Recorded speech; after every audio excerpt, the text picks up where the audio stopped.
The phone rang at 2 in the morning, jolting Alex from a restless sleep. The number on the screen, one he hadn't seen in over a decade.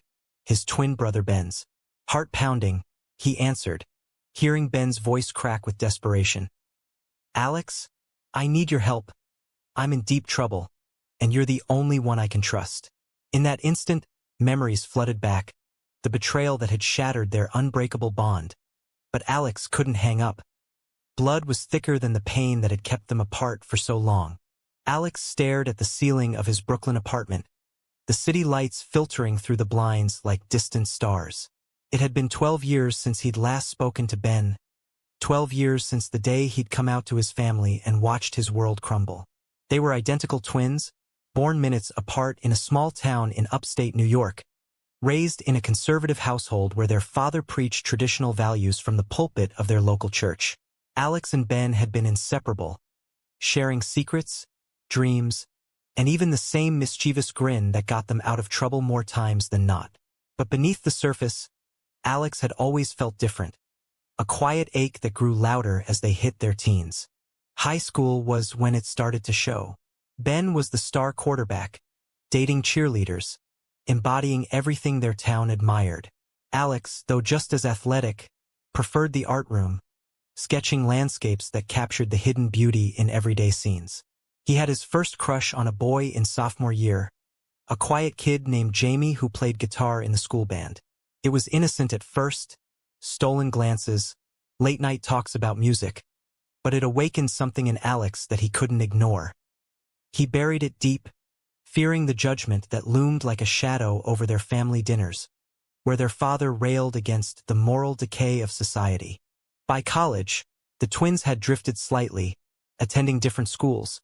Ben at a state university on a football scholarship, Alex at an art institute in the city.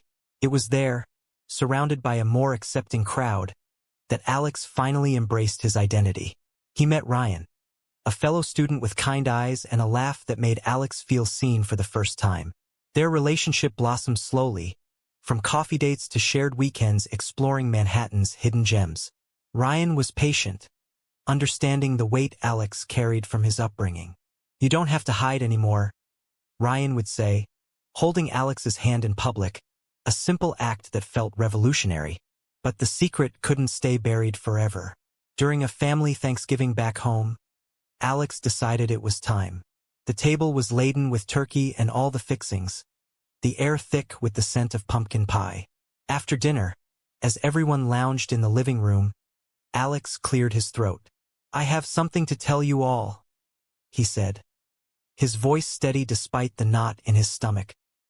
His parents exchanged glances, and Ben, sitting next to him on the couch, raised an eyebrow curiously.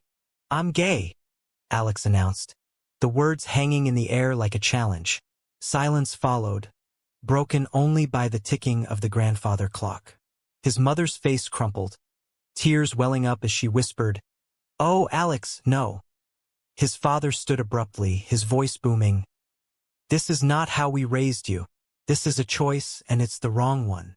But it was Ben's reaction that cut deepest. His twin, his mirror image, looked at him with a mix of shock and disgust. "You're serious? That's not you, man. You're my brother. How could you do this to us?" The argument escalated quickly. Ben accused Alex of seeking attention, of ruining the family image. "We've always been the perfect twins," Ben spat. "Now you're turning us into a freak show." Alex tried to explain, to make Ben understand that this was who he was, not a choice or a rebellion. But Ben wouldn't listen, storming out and slamming the door. In the days that followed, the rift widened. Their parents sent Alex to counseling, hoping to fix him, but he refused, packing his bags and heading back to the city. Ben cut off contact entirely, blocking Alex's number and unfriending him on social media. It was as if Alex had ceased to exist. In the years that followed, Alex rebuilt his life. He graduated with honors, landed a job as a graphic designer at a progressive firm in New York, and deepened his relationship with Ryan. They moved in together, adopting a rescue dog named Scout, building a home filled with love and acceptance. Alex volunteered at LGBTQ+ youth centers, helping kids who faced the same rejection he had. But the scar from Ben's betrayal never fully healed. Holidays were spent with Ryan's family, who welcomed Alex with open arms, but he always felt the absence of his twin, the other half of himself. Now, lying in bed with Ryan sleeping peacefully beside him, Alex replayed Ben's frantic call. "I'm in trouble with some bad people," Ben had said, his voice slurred, hinting at alcohol or worse. "I owe them money, gambling debts, and they're coming after me. Please, Alex, I know I don't deserve it, but I need you." Alex's mind raced. Why now? After all this time, why reach out? Part of him wanted to ignore it, to let Ben face the consequences of his own choices. But another part, the twin bond that time couldn't erase, tugged at him. He glanced at Ryan, wondering how to explain this ghost from his past. The next morning, over coffee, Alex told Ryan everything. Ryan listened quietly, his hand on Alex's knee. "You don't owe him anything," Ryan said gently. "He hurt you deeply. But if you feel like you need to help, I'll support you." Alex nodded, torn between resentment and loyalty. He decided to meet Ben, arranging a neutral spot, a diner in Queens. As he drove there, doubts swirled. What if this was a trap? What if Ben hadn't changed? But deep down, Alex knew he had to see it through. Ben looked older, worn down by life. His once athletic build had softened, lines etched around his eyes.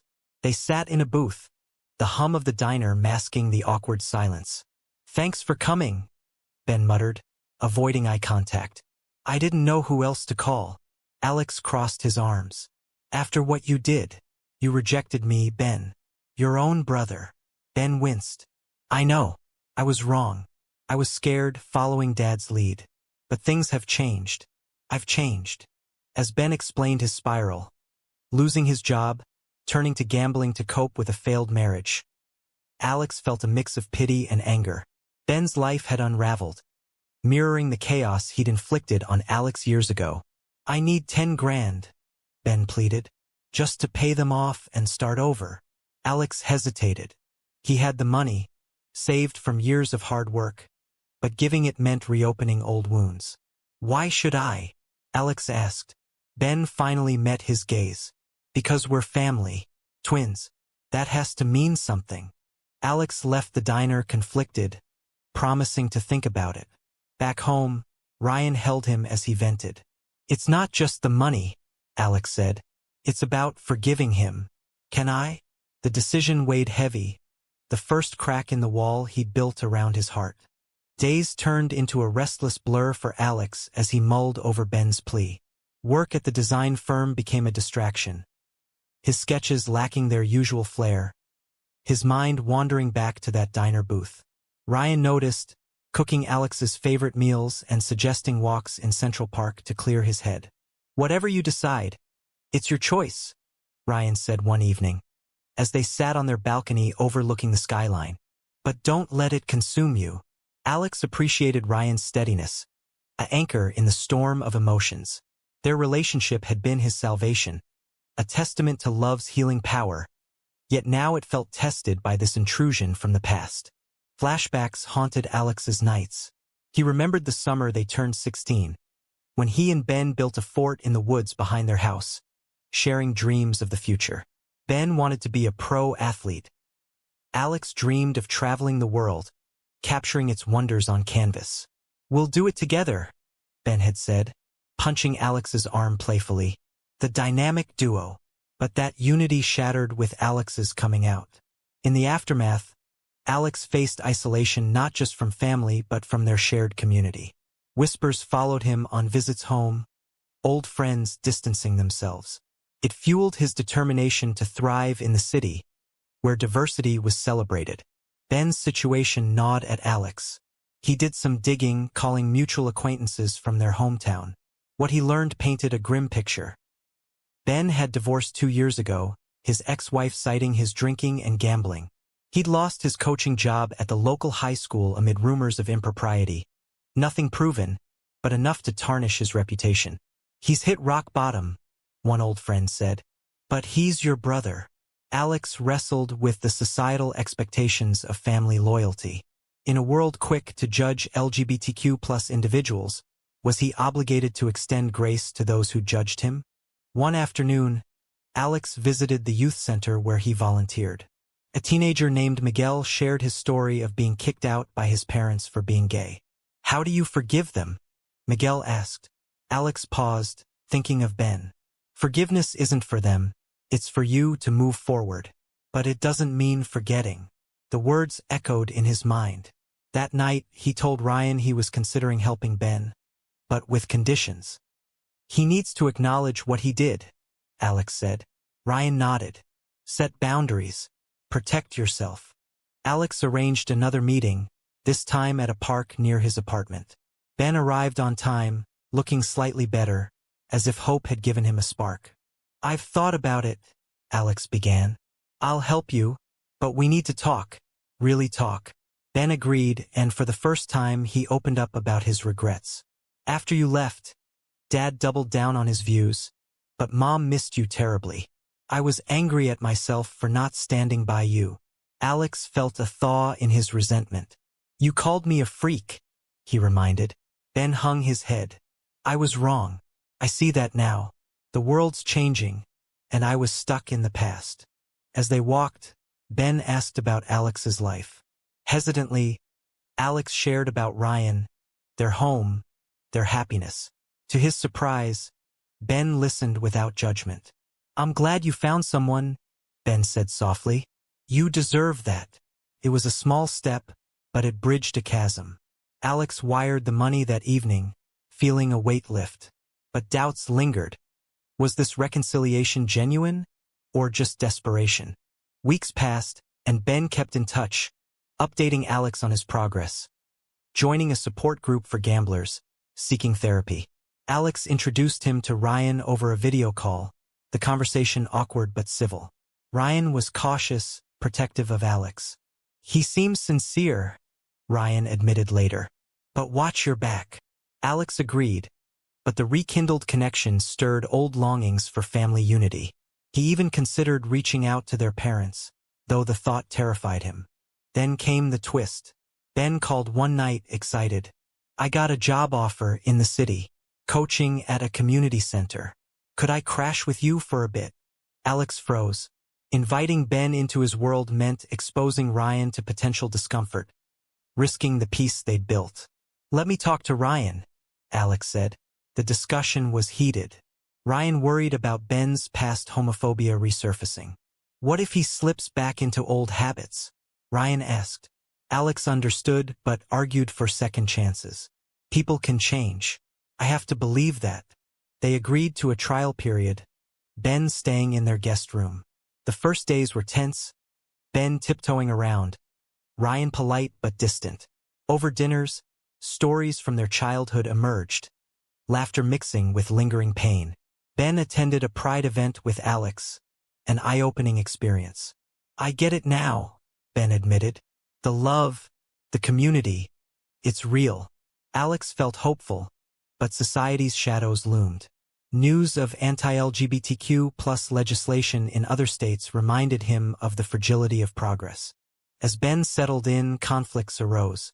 One evening, Ben made an offhand comment about traditional families, echoing their father's views. Alex confronted him. "That's the thinking that drove us apart."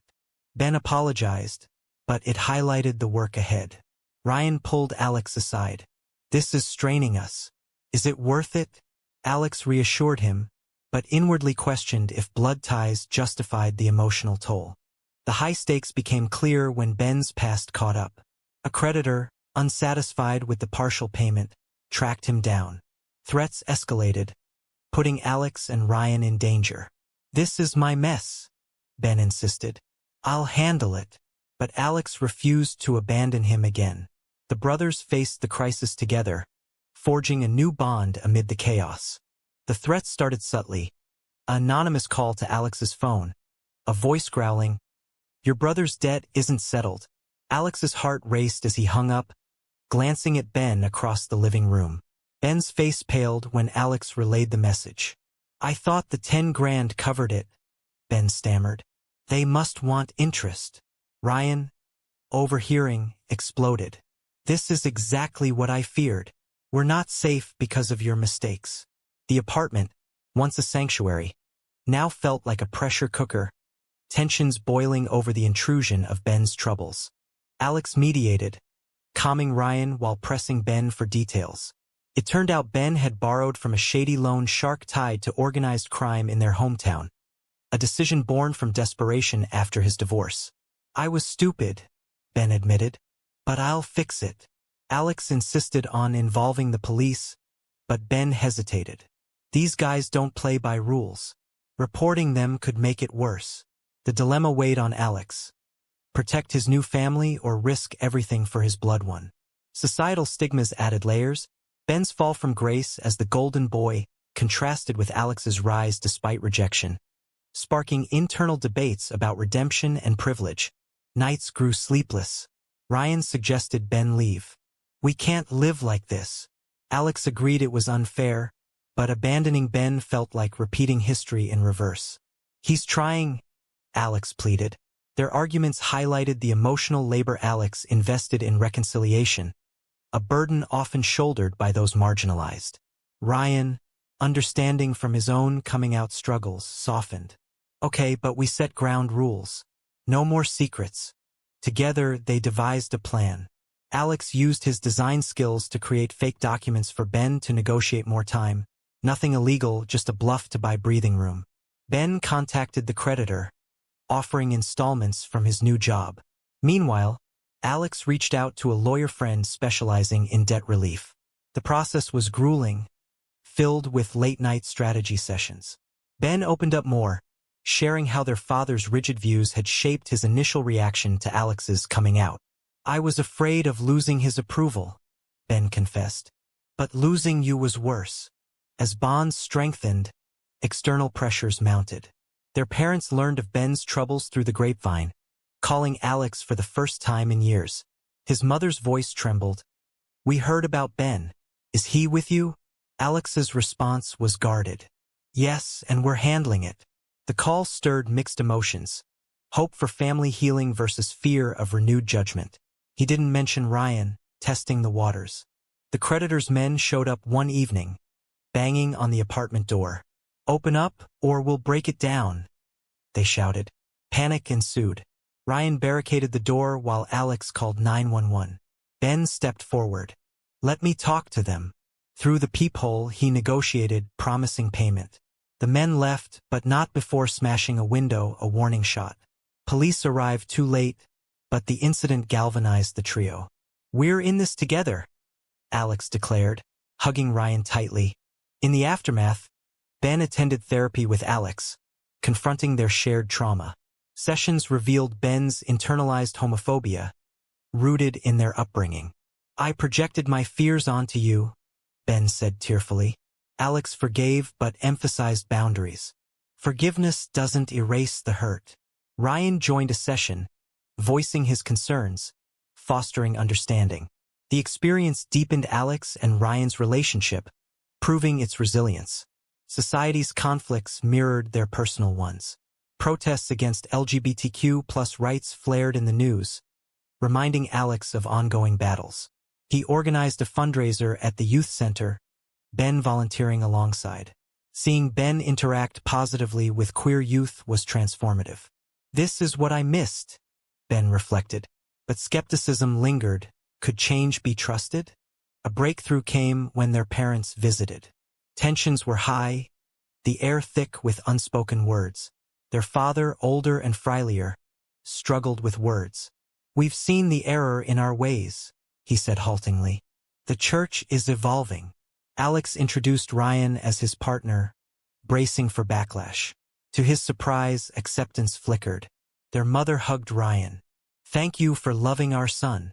Ben beamed, the family circle mending tentatively. Yet the debt loomed. The creditor demanded a final meeting in a neutral warehouse. Alex insisted on accompanying Ben. "No way you're going alone." Ryan protested, fearing danger. "This is reckless." But Alex's resolve was firm. "He's my twin. I can't let him face this without me." The meeting was tense, shadows dancing under dim lights. The loan shark, a burly man named Vito, sneered. You think partial payment cuts it? We want the full 20 grand now. Ben offered what he had, but Vito laughed. Not enough. As tempers flared, Alex stepped in. What if we expose your operation? I have connections. It was a bluff, but Vito paused. Negotiations dragged, ending with an agreement for structured payments, backed by legal threats. Relief washed over them as they left. In the car, Ben turned to Alex. You didn't have to risk that. Alex smiled faintly. Yes, I did. For both of us. The drive home was silent, contemplation heavy. Ryan waited anxiously, embracing Alex. Never again, he whispered. The ordeal had tested limits, but survival strengthened ties. With the immediate threat averted, life attempted normalcy. Ben moved into his own place nearby, his coaching job providing stability.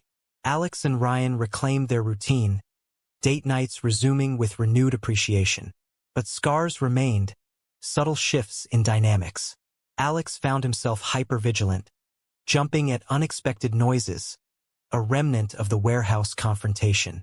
Therapy helped, but the experience underscored the cost of forgiveness, emotional, physical, and relational. Societal echoes amplified personal struggles. A local anti-gay bill proposed in the state legislature ignited debates. Alex rallied at protests, Ben joining for the first time. I see the fight now, Ben said, holding a sign. The act symbolized growth, but critics in their circle questioned Ben's motives. Is he really changed, or just saving face? A friend asked Alex. The query mirrored Alex's doubts, fueling internal conflict. Was redemption possible, or were some betrayals irreparable? Family interactions evolved cautiously. Holidays brought tentative reunions, their parents visiting the city. Awkward dinners turned into genuine conversations. Their father admitted regrets. I was blind to your pain, Alex. Tears flowed, healing beginning. Ryan was included, his presence normalizing their love. Ben's ex-wife reached out, appreciative of Alex's role in Ben's turnaround. You saved him, she said. Alex demurred. We saved each other. But tranquility shattered when old prejudices resurfaced. During a family call, their father slipped, referencing unnatural lifestyles. Alex challenged him. That's the thinking that divided us. Ben defended Alex. Dad, times have changed. Love is love. The standoff highlighted ongoing battles, even within families. Alex pondered the societal pressure on LGBTQ+ individuals to educate and forgive, a burden not equally shared. Ryan noticed Alex's strain. You're carrying too much. They took a weekend getaway to the Catskills, hiking trails where Alex once dreamed with Ben. Amid nature's serenity, Alex confided. I wonder if I did the right thing. Ryan reassured. You followed your heart. That's strength. Their bond, tested by fire, emerged stronger, a beacon in uncertainty. Ben's progress faltered when temptation struck. A former gambling buddy contacted him, luring with one last game. Ben resisted initially, but stress from work pushed him close. He confessed to Alex. I'm scared I'll slip. Alex supported, attending meetings with him. The vulnerability deepened their twin connection, reminiscent of childhood solidarity. A major conflict arose when Alex's firm landed a high-profile client advocating LGBTQ+ rights. The campaign involved personal stories, and Alex shared his. When published, it went viral, drawing both praise and backlash. Trolls targeted him online, dredging up family history. Ben faced scrutiny too, accused of hypocrisy. Your brother's the hero now, a commenter sneered. Ben stood firm, publicly supporting Alex. I'm proud of him. The exposure invited danger. The loan shark, Vito, resurfaced, angered by the publicity. You think you're untouchable? He messaged Ben. Fear reignited. Alex, Ryan, and Ben hunkered down, consulting authorities. This time, they involved the FBI, evidence mounting against Vito's operation. The investigation was nerve-wracking, testimonies required. Alex's choice to save Ben now endangered all, raising ethical questions. Was loyalty worth the peril? High tension peaked during a sting operation. Ben wore a wire, meeting Vito under surveillance. Alex waited nearby, heart in throat. If anything happens. Ryan trailed off, gripping Alex's hand. The bust succeeded, Vito arrested, but not without a scuffle. Ben emerged bruised but victorious. "It's over," he gasped. In the debrief, emotions surged. "You risked everything for me," Ben said to Alex. "After what I did." Alex replied, "That's what brothers do." Ryan, relieved, embraced them both. The ordeal cemented alliances, but left Alex reflective. Had he endangered Ryan unjustly? Society's view of family obligation clashed with personal safety. As dust settled, life bloomed. Ben started dating a kind woman, supportive of his growth. Alex and Ryan discussed marriage, envisioning a future unburdened. Family ties mended, holidays joyful. Yet, undercurrents of debate persisted, forgiveness versus self-preservation, a topic Alex discussed at the youth center. Months after the arrest, peace reigned, but Alex couldn't shake the what-ifs. He and Ryan married in a small ceremony, surrounded by friends and a reconciled family. Ben served as best man, his toast heartfelt. "To my brother, who taught me grace." Their parents beamed, evolution evident. The event symbolized triumph over adversity, a narrative of resilience in a divided society. Alex's career soared, his story inspiring campaigns.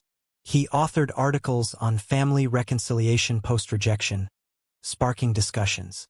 Ben contributed, sharing his journey from intolerance to ally. Their twin tale became a beacon, but not without controversy. Critics argued forgiveness enabled bigotry, while supporters praised redemption's power. Alex navigated the discourse, emphasizing personal choice. Ryan's unwavering support grounded Alex. "We're a team," he'd say during quiet evenings. Their home, once invaded by chaos, now echoed with laughter, Scout bounding between them. Ben visited often, bonds unbreakable. Yet, societal conflicts persisted. Rising hate crimes reminded Alex of vulnerabilities. He advocated tirelessly, Ben by his side. A final test came when their father fell ill, requiring care. The family united, past grievances set aside. In hospital vigils, truths emerged. Their father apologized fully. "I was wrong to reject you, Alex." Tears mended final rifts. The experience reinforced themes of choice and emotion, logic intertwined with heart. As life stabilized, Alex reflected on the path. From betrayal to salvation, the journey challenged norms, provoking thought on family, identity, and change. Was it right for Alex to risk his hard-won happiness to save the brother who once rejected him?